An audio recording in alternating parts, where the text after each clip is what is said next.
প্রিয় শিক্ষার্থী, কেমন আছো তোমরা? আশা করি অনেক ভালো আছো, সুস্থ আছো। বরাবরের মতো আমি তোমাদের আজকে ক্লাস নিচ্ছি নবম দশম শ্রেণীর English second paper tag question lesson 2। তো চলো ক্লাস শুরু করা যাক। দেখো, আমি বোর্ডে কিছু কোশ্চেন উঠে রেখেছি।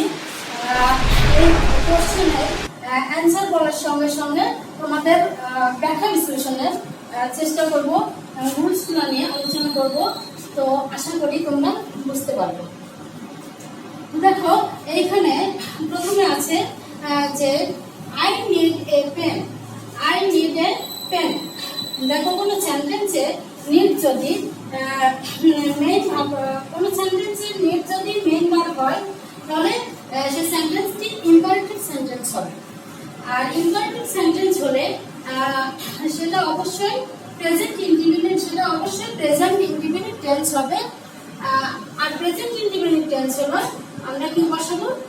ডু বসাবো। নিডের জন্য ডু বসাবো। এখন তাহলে দেখো,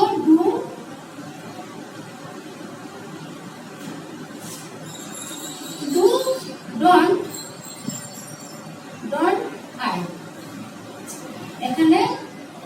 এখানে কি হলো?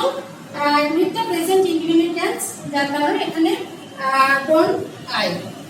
আবার দেখো, যদি নিডের পরে যদি কোনো ভার্ব থাকতো, তাহলে সেটাকে আমরা কি আমরা নিডটাকে মডেল ভার্ব ধরতাম, মডেল ভার্ব আকারে থাকতো। যদি নিডের পর ভার্ব থাকতো, তাহলে নিডটা মডেল ভার্ব আকারে থাকতো, এবং আরেকটি ভার্ব সেটা হলো মেইন ভার্ব আকারে থাকতো। যেমন আমি একটা এক্সাম্পল দিচ্ছি। দেখো, I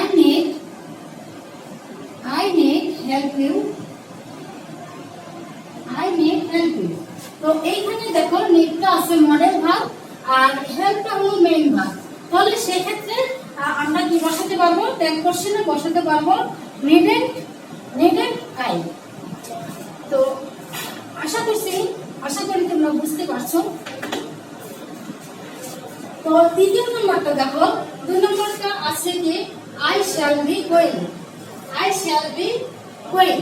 দেখো, কোন সেন্টেন্সে যদি ডাবল ট্রিপল অক্সিলারি ভার্ব থাকে, তো সেটাকে অপারেটর হিসেবে আমরা প্রথম অক্সিলারি ভার্বকে নিয়ে নেব। প্রথম অক্সিলারি ভার্বকে নিতে হবে। তাহলে এখানে কি হবে?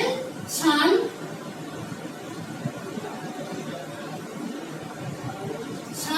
আই। দেখো, দ্বিতীয়টা he will have been going, same. এটা দ্বিতীয়টা সেম হবে। এখানে দেখো, উইল প্রথম অক্সিলারি ভার্ব আছে, তাহলে আমরা কি হবে? এখানে কি নিব? এখানে হলো অন আই। আচ্ছা, 4 নম্বরটা দেখো, work hard to succeed. Work hard to succeed. এইখানে কোন সেন্টেন্সে ওয়ার্ক যদি ভার্ব দিয়ে শুরু হয়, এবং সেটা হবে ইম্পারেটিভ সেন্টেন্স।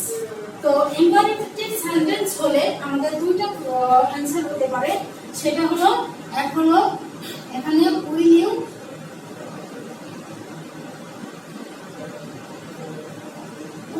অথবা ওন্ট ইউ। উইল ইউ অথবা ওন্ট ইউ। ওকে। আচ্ছা, তারপরে দেখো, এখানে কি আছে? Nobody knows when death comes. এইখানে এইটা হবে উইল ইউ অথবা ওন্ট ইউ। আচ্ছা, দেখো, nobody knows when death comes. এখানে কি হবে? নোবডি সেন্টেন্সে যদি অ্যাফার্মেটিভ সেন্টেন্সে যদি নাবোধক থাকে, নেগেটিভ স্টেটমেন্ট থাকে, তাহলে আমরা স্টেপ কোশ্চেনে কি করব? এবার অ্যাফার্মেটিভ স্টেটমেন্ট নিয়ে যাব। তাহলে এখানে আছে নোবডি, নোবডির জন্য কি বসবে? দে বসবে। আর এখানে নো আছে, নো এর জন্য কি হবে? নো এর জন্য কিন্তু ডাজ বসবে। নো প্রেজেন্ট ইনডিফিনিট টেন্স, এর কারণে ডাজ বসবে। কিন্তু আমরা এখানে ডাজ বসালে আমাদের হবে না, ডাজ বসালে ভুল হবে, আমরা ডু বসাবো। এখানে হবে ডু দে। আমি এর আগের ক্লাসে আমি এটা নিয়ে আলোচনা করেছি। তোমরা বুঝতে পেরেছো হয়তো। আচ্ছা 6 নম্বর দেখো, that's all right. That's all right কোন সেন্টেন্সে যদি সাবজেক্ট হিসেবে দ্যাট অথবা দিস বসে, তাহলে সেই ক্ষেত্রে আমরা কি বসাতে পারি? সেই ক্ষেত্রে প্রোনাউন হিসেবে আমরা ইট বসিয়ে দেব। তাহলে দ্যাটস অল রাইট এখানে কি হবে? দ্যাটস হিসেবে আমরা প্রোনাউন বসাবো কি? Is not. এখানে is not, isn't it. This is my sister এখানে কি হবে? এখানে সেম দেখো, কি বলছিলাম যে কোন সেন্টেন্সে দিস বা দ্যাট যদি সাবজেক্ট হিসেবে বসে তাহলে আমাদের প্রোনাউন নিতে হবে ইট। এখানেও দেখো, এখানে হবে ইজ নট, ইজন্ট ইট। আচ্ছা দেখো, আই অ্যাম ভেরি লেট, তাহলে এখানে কি হবে? আই অ্যাম এর জন্য তোমরা কি বসিয়ে দেবে? আই অ্যাম এর জন্য আর নট,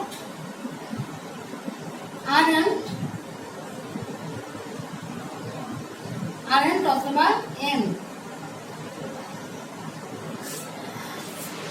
আই এম নিয়ে অনেক আরো কিছু ব্যাখ্যা বিশ্লেষণ আছে, তবে তোমাদের এখানে পরে আলোচনা করবো। তোমরা এইটুকু জেনে রেখো যে আই এর সাথে যদি আই এম যদি থাকে তাহলে তোমরা বসিয়ে দেবে আরন্ট অথবা এন্ড। দেখো তারপরে কি আছে? I am not doing the somewhere. I am not এখানে কি আছে? প্রথম স্টেটমেন্ট আছে নেগেটিভ, তারপরে এখানে ট্যাগ কোশ্চেনে কি করব? আমরা ট্যাগ কোশ্চেনে করব এম আই।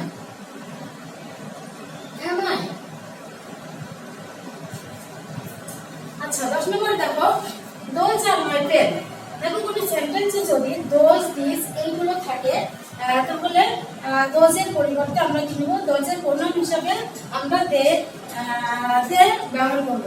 তাহলে এখানে যে দোজ আর মাই পেন, এখানে কি হবে? আর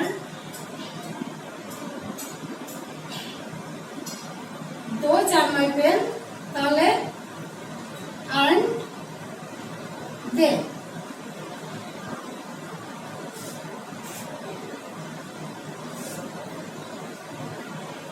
দিস আর মাই সেম, দেখো দিস আর মাই ব্রাদার, এখানে হবে আর্ন দে।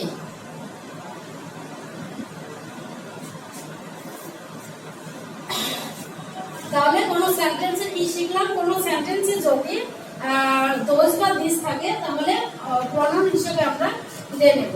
আচ্ছা তারপর এখানে কি আছে? How disgusting. হাউ ডিসকাস্টিং দেখো এখানে আছে এক্সক্লেমেটরি সেন্টেন্স।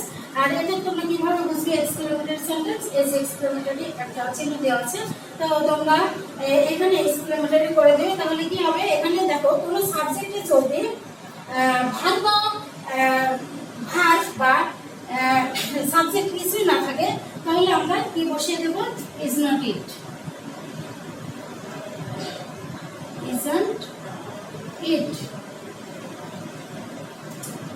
তাহলে কি হলো? কোন সেন্টেন্সে কি শিখলাম? কোন সেন্টেন্সে যদি এক্সক্লেমেটরি কোন সেন্টেন্সে যদি কোন সাবজেক্ট বা কোন ভার্ব না থাকে তাহলে আমরা বসিয়ে দেব ইজন্ট ইট। দেখো 13 নম্বর আছে, what you need most to be happy is contentment. সবচেয়ে সুখী জন্য সবচাইতে বড় হলো আত্মসুখী অর্জন, সবচাইতে বড় প্রয়োজন হলো আত্মতুষ্টি। আচ্ছা দেখো এখানে what is need most to be happy এইটুকু হলো ক্লজ বা ফ্রেজ। তাহলে কোনো বড় সেন্টেন্স, কোনো বড় কোনো সেন্টেন্সে যদি সাবজেক্ট হিসাবে ক্লজ বা ফ্রেজ বসে তাহলে কি করতে হবে? আমাদের প্রোনাউন হিসাবে ইট নিতে হবে। তো এখানে কি আছে দেখো, ভার্ব ইজ, ইজন্ট ইট, এখানে হবে ইজন্ট ইট। আচ্ছা তারপরে দেখো 14 নম্বর, I apostrophe D help you if you come here. যদি তুমি এখানে আসো তাহলে তোমাকে আমি সাহায্য করবো। তো দেখো অ্যাপোস্ট্রফি ডি এটা বলতে কি বোঝানো হয়েছে? আর অ্যাপোস্ট্রফি ডি বলতে বোঝানো হয়েছে উডকে, WOULD উডকে বোঝানো হয়েছে।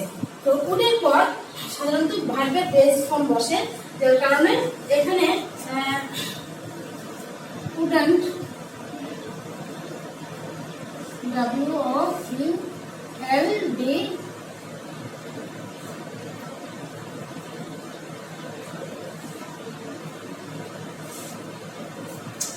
আচ্ছা wouldn't, তাহলে অ্যাপোস্ট্রফি ডি উড কে বোঝাচ্ছে, যার কারণে এখানে wouldn't I। ওকে, আচ্ছা 1 নম্বর আছে he's done the work। এই যে অ্যাপোস্ট্রফি এস, অ্যাপোস্ট্রফি এস বলতে এখানে বোঝানো হয়েছে কি হ্যাজটাকে বোঝানো হয়েছে অ্যাপোস্ট্রফি এস। তাহলে এখানে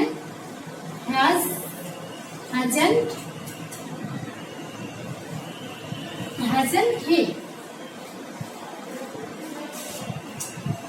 ওকে, এখন দেখো 16 নম্বর কি আছে, I is a word। এখানে আইটা কিন্তু ইনভার্টেড কমার মধ্যে আছে, তো আইটা এখানে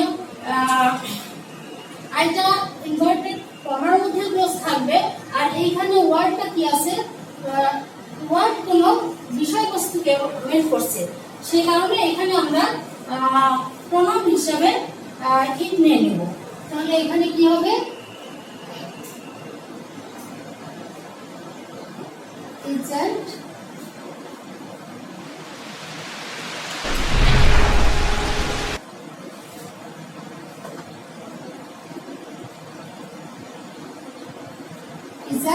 I।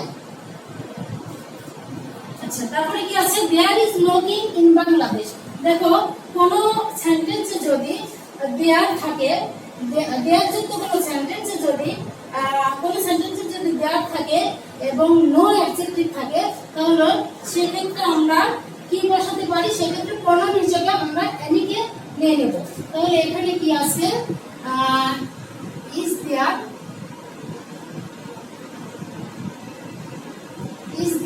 any। সেম আরেকটা আছে, দ্বিতীয়টা সেম হবে। দেখো there is no beautiful girl। এখানেও কি আছে, এইখানেও একটা নো অ্যাডজেক্টিভ আছে, সাবজেক্টের পর একটা সেন্টেন্সের মধ্যে দেয়া থাকার পর একটা নো অ্যাডজেক্টিভ আছে, যার কারণে এখানে সেম ভাবে আমরা কি নিতে পারি, is not।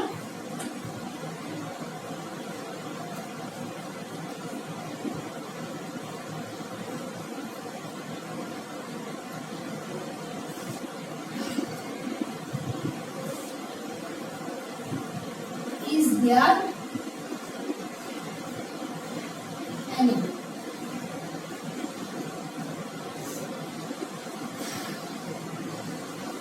Is there any? তো ওকে, আশা করছি তোমরা সবাই বুঝতে পেরেছো। পরে আরো কিছু ট্যাগ কোশ্চেন নিয়ে তোমাদের সঙ্গে আলোচনা করব। আজকে এই পর্যন্তই, ভালো থেকো সবাই।